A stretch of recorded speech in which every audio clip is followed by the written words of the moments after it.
The buckboard rolled up to the Bar V ranch, carrying a debt payment nobody had asked for. A Japanese woman named Yuki stepped down from the bed of the wagon, her jet black hair pinned in a traditional knot, a lacquered medicine box held against her chest like something she would die before letting go. Dallas Vance read the settlement letter twice, looked at the woman standing in his yard, and saw nothing but a problem he couldn't send back. But his cattle were already dying from a sickness no frontier vet could name, and the box she carried held 3 generations of medicine the Japanese government had just made illegal. Stay until the end to see how a woman nobody wanted became the one nobody could survive without, and hit that like button and comment your city so I can see how far this story travels. The winter of 1886 had been strangling the ranches of Wyoming Territory for months, and the Bar V was no exception.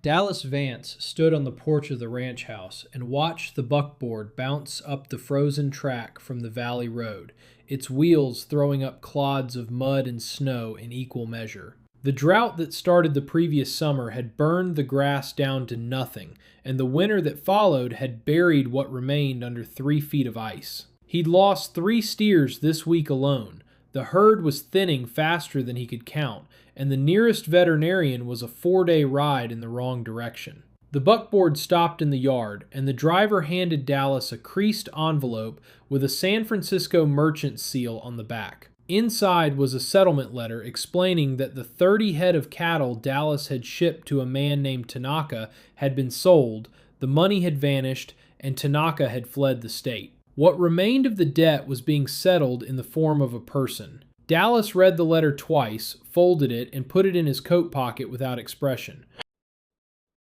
The woman standing beside the buckboard was small-framed and thin in a way that spoke of long hunger rather than delicacy. Her jet black hair was pinned in a traditional Japanese knot at the back of her head, and her almond-shaped dark eyes took in the ranch buildings with a slow, careful attention that reminded Dallas of the way a good tracker reads a trail. She wore a dust blue kimono beneath a trail coat 3 sizes too large for her frame, the sleeves hanging past her wrists, the hem dragging in the mud. Her skin was fair against the cold, high cheekbones catching the gray winter light, and she held the lacquered medicine box against her chest like some people hold a Bible. Garth, the Bar V foreman, leaned against the fence with his arms crossed and made a sound that was half laugh, half snort. "Since when do we buy wives at the general store?" Dallas turned and looked at Garth with an expression that shut the man's mouth like a door closing, and he didn't say anything because he didn't need to. The foreman pushed off the fence and walked toward the bunkhouse, and the 2 ranch hands who'd been watching from the corral followed him without a word. The dynamic was set in that single exchange, as clear as a brand on leather. Yuki was a transaction, not a person, in every pair of eyes that looked at her. She didn't beg for explanation, or perform gratitude or confusion or distress. She stood in the yard with the kind of stillness that makes frontier men uncomfortable, the kind of calm that only comes from having already accepted the worst possible outcome.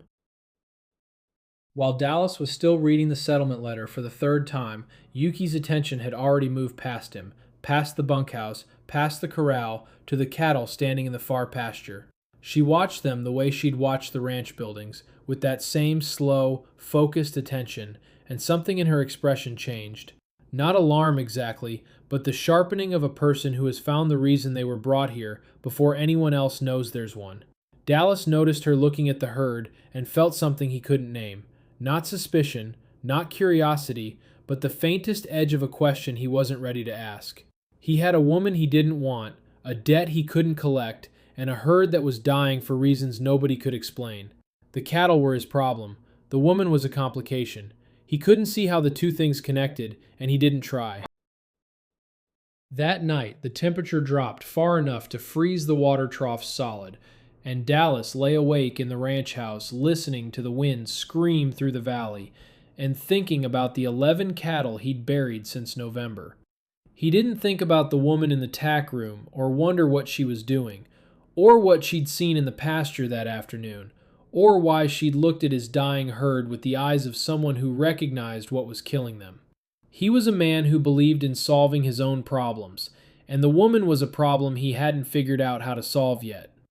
The debt had started 6 months earlier when Dallas shipped 30 head of cattle to a merchant named Tanaka in San Francisco. The arrangement was simple. Tanaka would sell the cattle to butchers and packing houses, take his commission, and send the rest back to Dallas in a bank draft. The cattle arrived, the draft didn't.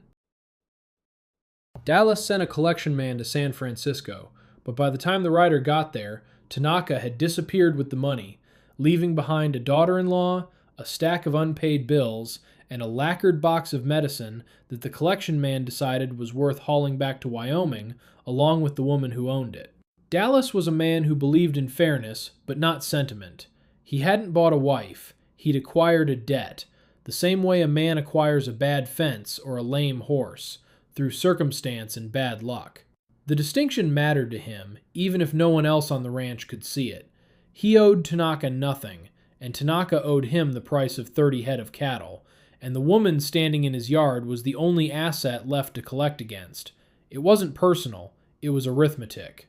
Yuki's history was written in her hands, not in any letter or document. Her fingers carried the calluses of someone who had ground herbs in a stone mortar for years, the pads of her thumbs roughened and stained with the residue of things she'd prepared 1,000 times. The medicine box had a worn spot on its lacquered surface where her thumb had rested while opening and closing it 10,000 times.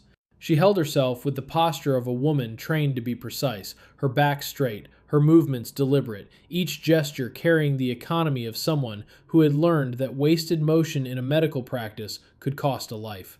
The bunkhouse was out of the question. The men made that clear without saying a word, just by the way they looked at her and then looked away.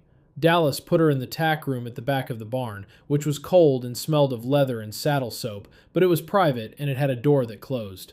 She didn't complain about the cold or the smell or the location. She arranged her few belongings on a narrow shelf with a care that looked like ritual, each object placed in a specific spot with a specific orientation. The medicine box centered on the shelf where the kerosene lantern's amber light would reach it. That night, long after the ranch hands had gone to sleep and the wind had settled into a low, steady moan, Dallas heard a sound from the barn. A rhythmic scraping, soft and deliberate, like something being ground against stone. He pulled on his boots and walked across the frozen yard, his breath hanging in white clouds, and stopped in the doorway of the tack room. Yuki was sitting cross-legged on the floor beside the lantern, its flame flickering amber across the walls and casting her shadow in sharp, dancing shapes. She was grinding something in a small stone mortar, her hands moving in slow, practiced circles, and the smell that rose from the bowl was unfamiliar, sharp and green, like nothing that had ever been inside a ranch building. Pine and pepper and something darker underneath, something that smelled like turned earth after rain. The medicine box sat open beside her, its contents arranged in neat rows. Paper packets of dried herbs, small bottles of liquid, a rolled cloth that held needles so fine they caught the lantern light like threads of spider silk. Dallas watched from the doorway for a long moment. Yuki didn't look up. She knew he was there, the way a person knows when someone is standing behind them in a quiet room. But she didn't stop working, and she didn't acknowledge his presence. He stood in the cold, watching her hands move in those slow, certain circles, and felt something shift in his understanding of the woman he'd acquired. She wasn't grinding herbs for fun. She wasn't preparing a meal. She was working, with the focus and precision of someone who had done this since childhood, and the tools spread around her told a story that the settlement letter hadn't bothered to mention. He left without a word, and the sound of grinding followed him across the yard and into his dreams. The next morning broke cold and clear, and the ranch hands were already working the fences when Tucker, the youngest hand on the Bar V, caught his arm on a nail-studded fence plank while chasing a stray through a broken section of corral. The wound was deep and dirty, a ragged tear across his forearm that bled freely onto the frozen ground. The men gathered around with the frontier standard, a bottle of whiskey, and a rag that looked like it had been used to wipe down a horse. Tucker was tough, the way young ranch hands are tough, but his face had gone white and his jaw was clenched against the pain. Garth poured whiskey on the wound, which made Tucker's breath hiss through his teeth, and reached for the dirty rag. Then a shadow fell across the group, and every man went still. Yuki knelt beside Tucker without being called, without asking permission, without hesitation. She set the lacquered medicine box on the ground beside her and opened it with the practiced motion of a hand that had done it 10,000 times. Inside, the contents were arranged in the same neat rows Dallas had seen the night before: paper packets, small bottles, the rolled cloth of needles. She selected a packet of dried herbs, a small bottle of something that smelled like pine and pepper, and a clean cloth from the bottom of the box that was whiter than anything else on the ranch. She worked in silence. Her hands moved fast and precise, cleaning the wound with the liquid from the bottle, packing the deepest part of the cut with crushed herbs from the packet, wrapping it with the clean cloth in a tight, even bandage. The men watched with the frozen attention of people seeing something they can't categorize. Tucker's breathing changed. The hissing stopped. The pain didn't vanish, but it shifted, became something else, something duller and further away, and the blood stopped flowing faster than whiskey on an open wound would have managed. Dallas watched from the porch of the ranch house. He expected Tucker to pull away, expected the men to shove her off, expected the whole thing to dissolve into the kind of confrontation that frontier towns specialize in. But Tucker didn't move. He sat in the dirt and let the Japanese woman work on his arm, and when she finished, he looked at the bandage and then at her face, and something in his expression changed. Not gratitude exactly, but the confusion of a man who has just been shown that the world is wider than he thought it was. The men didn't thank her. They filed away from the corral one by one, moving with the uneasy, shuffling gait of people who have seen something they don't want to think about too hard. Dallas didn't thank her either. But he didn't stop her, and the fact that he let it happen without interference was its own kind of permission. Yuki cleaned her tools, repacked the medicine box, and stood. She looked at Dallas across the yard, then reached into the box and pulled out a small packet of herbs and a scrap of paper. On the paper, she drew 3 pictures with a stub of charcoal: a sun rising, a sun at the top of the sky, and a sun setting. She held up the packet, pointed to the drawings, and held up 3 fingers. 3 doses, 3 times a day, and Dallas understood without needing a word of translation. He took the packet and the paper, and Yuki turned and walked back toward the tack room without waiting for a response. The medicine box hung from her hand, its lacquered surface catching the winter light, and the men watched her go with the same uneasy silence they'd worn since she knelt beside Tucker. The box itself had become something more than a container. It was a question none of them could answer, a piece of a world they didn't know existed, sitting in the middle of their dirt and their cattle and their whiskey-soaked first aid. The box held answers none of them knew how to ask for, and the woman who carried it had learned her craft somewhere no frontierman had ever been. The Bar V, which had taught its men to trust nothing they couldn't see and touch and break, had just become a place where the unknown walked through the door and did what whiskey and rags never could. The cattle were dying faster now, 5 in a week, and the smell of it had settled over the Bar V like a second winter, thick and unavoidable. Dallas rode the range every morning before dawn and found new bodies in the grass, their flanks sunken, their eyes open and empty. The symptoms were the same in every animal: a fever so high the skin burned to the touch, a weakness that turned their legs to wood, urine that came out dark as creek water, and a weight that fell off them like they were being hollowed out from the inside. The longhorns he'd brought up from Texas 2 years ago looked fine, grazing and moving as if nothing was wrong, but his local bred stock was dropping one by one. Dallas tried everything he knew. He moved the sick cattle to fresh grazing land, pumped water from the creek to troughs that hadn't been used in months, spent money he didn't have on hay to supplement the dead grass. Nothing worked. He rode into town and came back with a bottle of liniment and a shrug from the general store owner, who told him it was just a bad season and that the winter of 1886 was taking its toll on every ranch in the valley. The man said it with the practiced sympathy of someone who'd said the same thing to 6 other ranchers that month.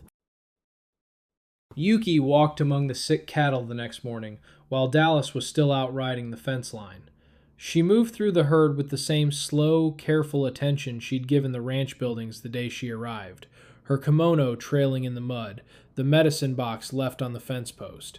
She knelt beside a downed steer and pressed her palm flat against its flank, holding it there for a long time, her eyes closed, her breathing slow and measured. She examined the soil where the cattle had been grazing, turning over clumps of frozen earth and studying them. She ran her fingers through the steer's coat, parting the hair, looking at the skin beneath. Then she turned the dead steer's ear and found what she was looking for. Ticks, swollen with blood, clustered behind the ear in a thick, dark mass that didn't look like any normal infestation she'd seen. She pulled one free and held it between her fingers, studying it in the gray morning light, then turned to the next dead animal and found the same thing. Ticks, behind the ears, under the legs, in the soft skin of the belly, engorged and countless. When Dallas rode back from the fence line, Yuki was waiting for him at the corral. She couldn't explain what she'd found in English, but she didn't need words. She held out her hand, and in her palm sat a single tick, fat with blood. She pointed to the dead steer, then to the tick, and made a gesture with her other hand, her fingers walking slowly up her arm, then covering her mouth. Contagion through blood, something carried in the body that passes from one to another through the bite. Dallas stared at the tick in her palm. Then Yuki pointed to the healthy longhorns grazing at the far end of the pasture, pointed to the ticks on the dead steer's ear, and shook her head slowly. The longhorns carry the ticks, but don't die. The local cattle get the ticks and die. The connection between the Texas cattle and the deaths was something Dallas had felt but couldn't name, a pattern at the edge of his awareness that he'd been too busy burying animals to follow. Nobody in Wyoming knew about babesiosis. The disease wouldn't be identified for another 7 years, when 2 scientists in Washington discovered the microscopic protozoan that destroys red blood cells and the tick that carries it. But Yuki had seen vector-borne illness before, in Japan, in animals and people both. She knew what a carrier looked like, healthy on the outside, deadly to everything it touched. She knew that the sickness lived in the blood and traveled through the bite, and she knew that the longhorns had brought it north without ever showing a symptom. Dallas didn't understand the mechanism, but he understood the pattern. The Texas cattle and the ticks were connected to the deaths, and the woman standing in front of him with a blood-filled tick in her palm had seen it before he did. The question that had been forming at the edge of his mind since her arrival had just become unavoidable, and it sat between them like the tick in her hand, small and terrible and impossible to ignore. 2 days later, the biggest rancher in the valley rode out to inspect the Bar V herd. Clint Burrows ran the Rocking Bee spread, 3 sections of prime grazing land, and a herd of 1,200 head that made Dallas's 200 look like a hobby farm. Clint was a thick man with a thick mustache and the kind of certainty that comes from 30 years of never being wrong about cattle. He brought his own theory about the dying herd, and he delivered it from the saddle of a horse that cost more than Dallas's barn. "The problem is the valley," Clint said, sweeping his arm toward the low ground where the sick cattle stood.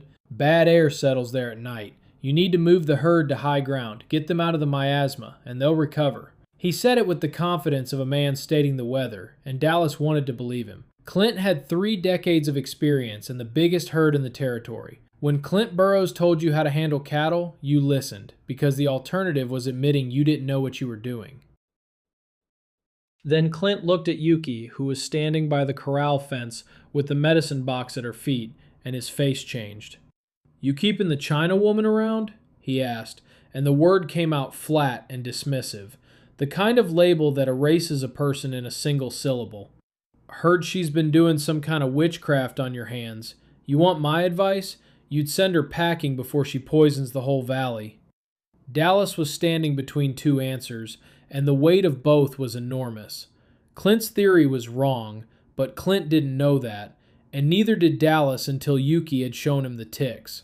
Yuki's theory was right, but she couldn't explain it in a language anyone on the frontier understood, and the only evidence she had was a tick in her palm and 3 generations of medicine the Japanese government had outlawed.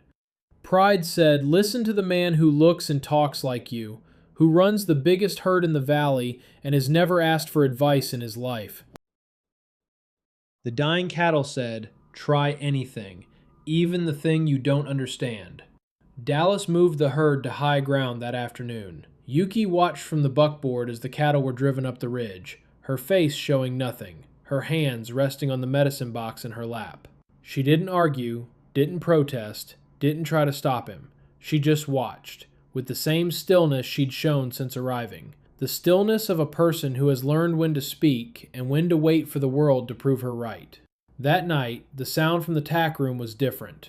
The grinding was harder, faster, and the smell that drifted through the barn was sharper than before, more bitter, with an edge to it that made the horses stamp in their stalls.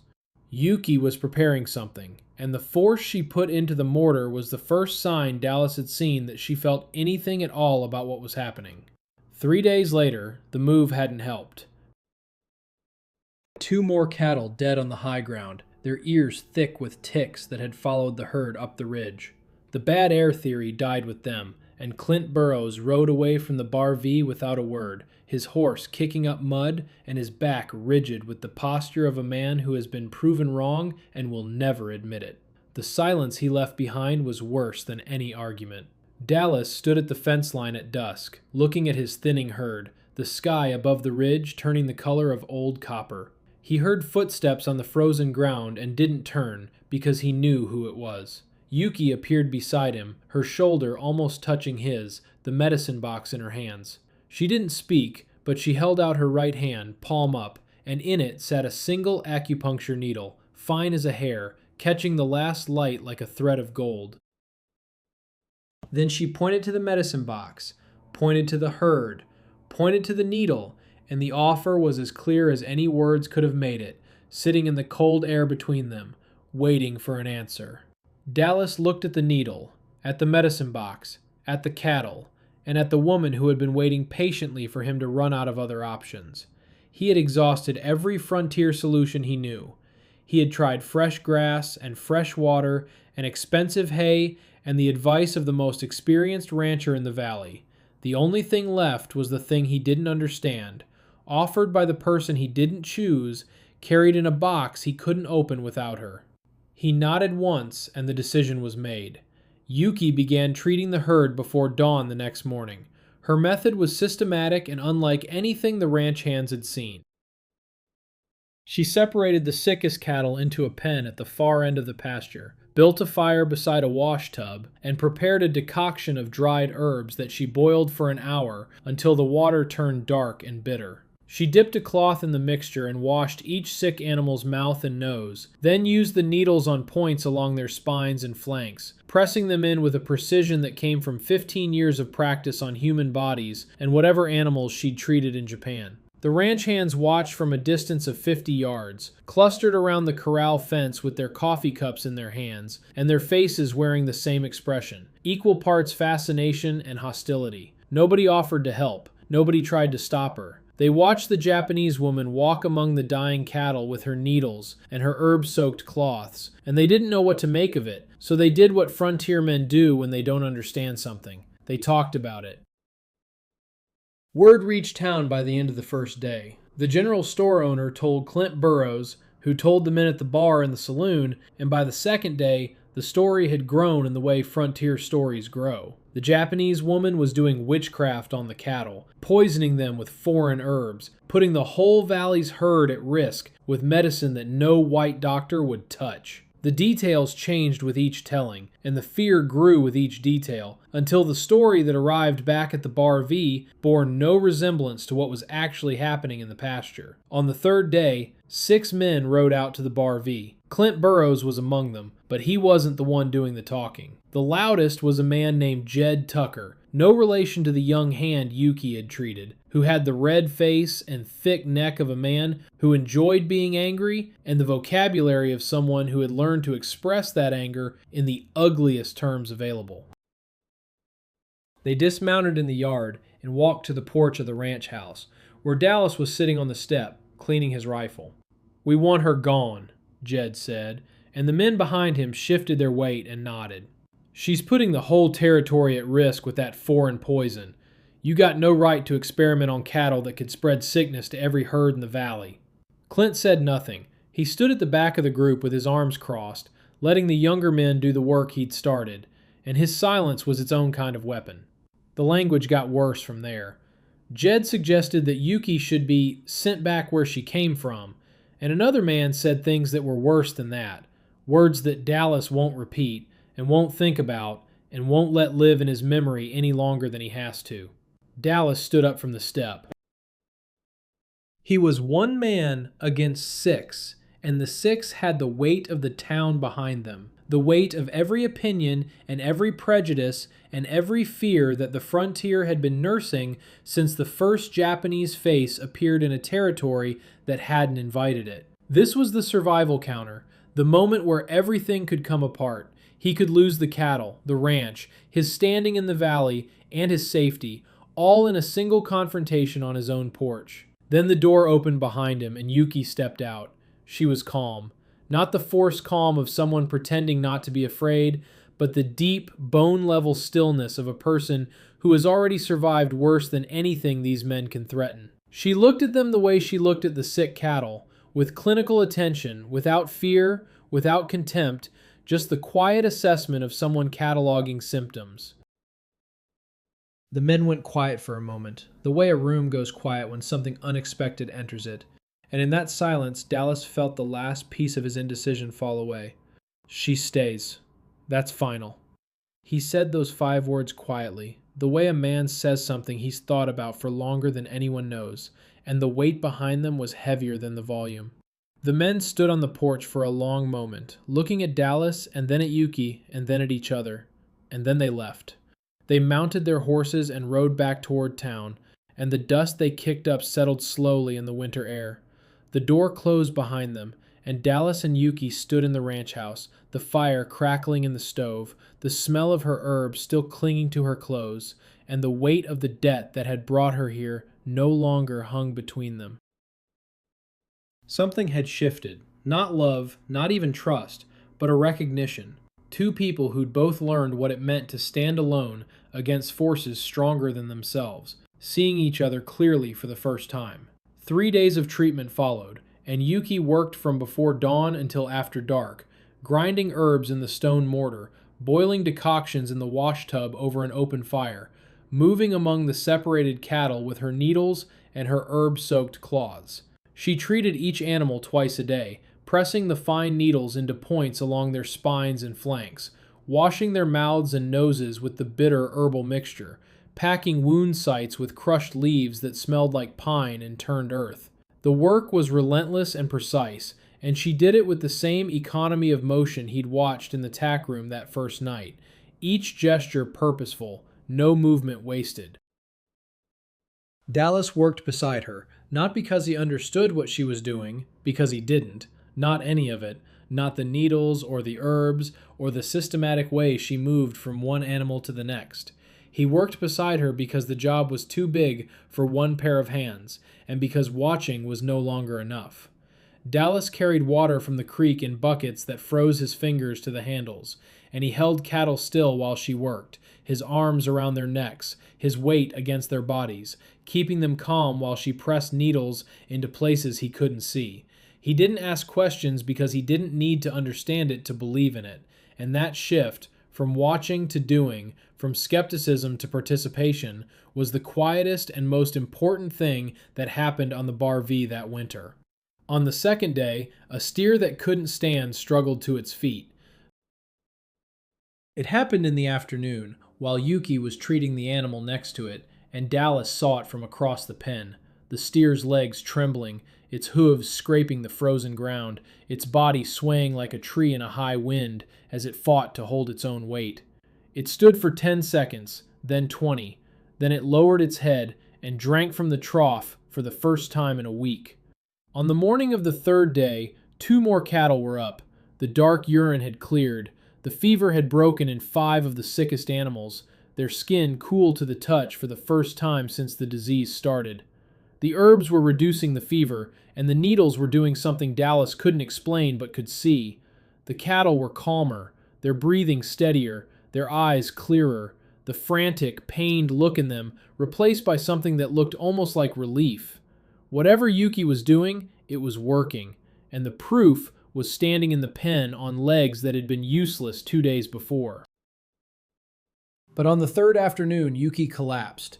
She went down between two cattle, her knees hitting the frozen ground, the medicine box falling from her hands and spilling its contents into the mud. Dallas caught her before she hit the ground fully, his arms coming around her without thought, and the first thing he noticed was how little she weighed.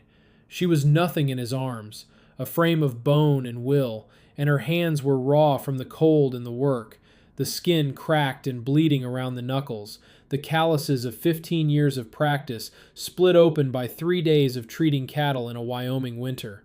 He carried her to the tack room. He built up the fire in the stove until the iron glowed red. He wrapped her in his own coat, the one she'd been wearing since she arrived because nobody had given her anything warmer, and he sat outside the door on an overturned bucket and kept the fire fed through the night. The medicine box sat open on the floor of the tack room, its contents scattered where they'd fallen, the needles and herbs and bottles lying in the dust, and Dallas looked at them through the open door and understood for the first time that this woman was never a debt. She was never a transaction, never an asset on a ledger, never a bill to be paid in labor.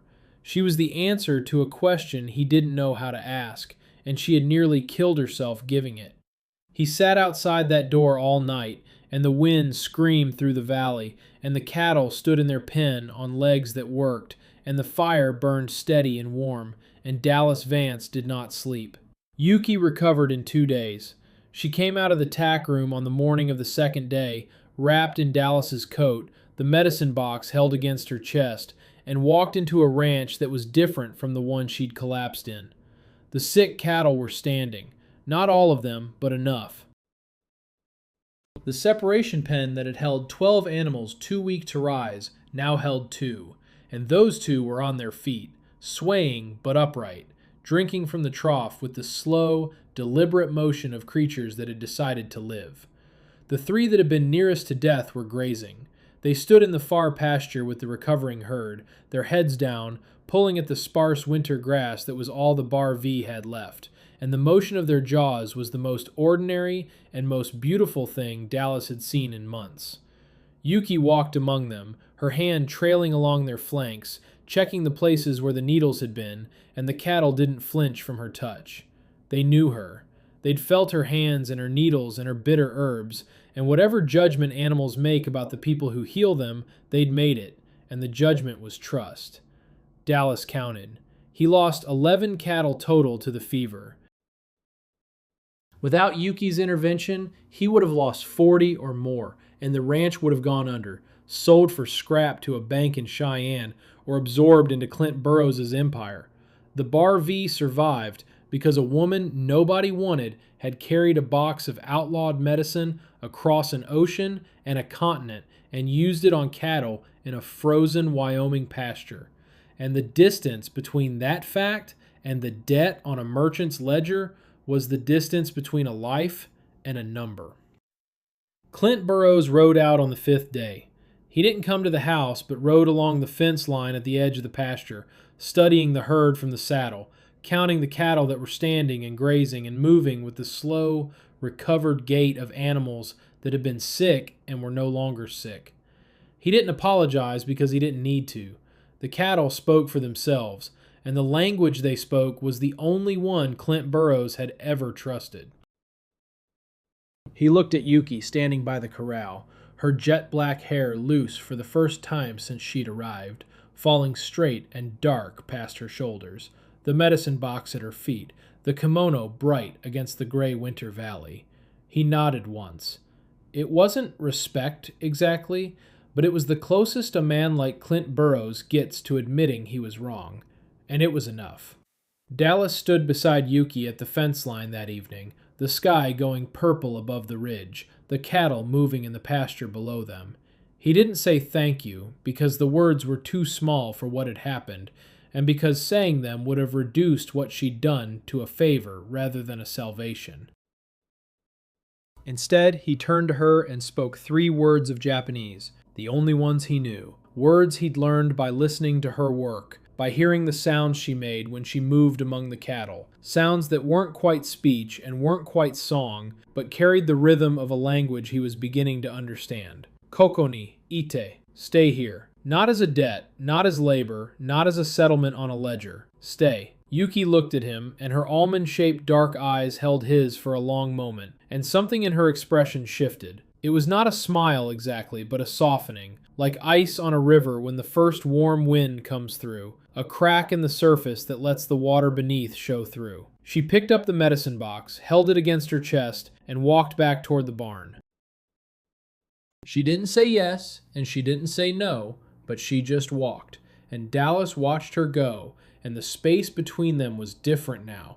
Not a debt, and not a distance, but something unnamed and still forming. Something that neither of them had a word for in any language they spoke. The medicine box sat on the porch of the ranch house, not the tack room. A debt created the bond, but the bond outgrew the debt, and the question that lingered wasn't whether she stayed, but what she would have done if the choice had been hers from the start. Drop a comment with your city. I want to see how far this story travels.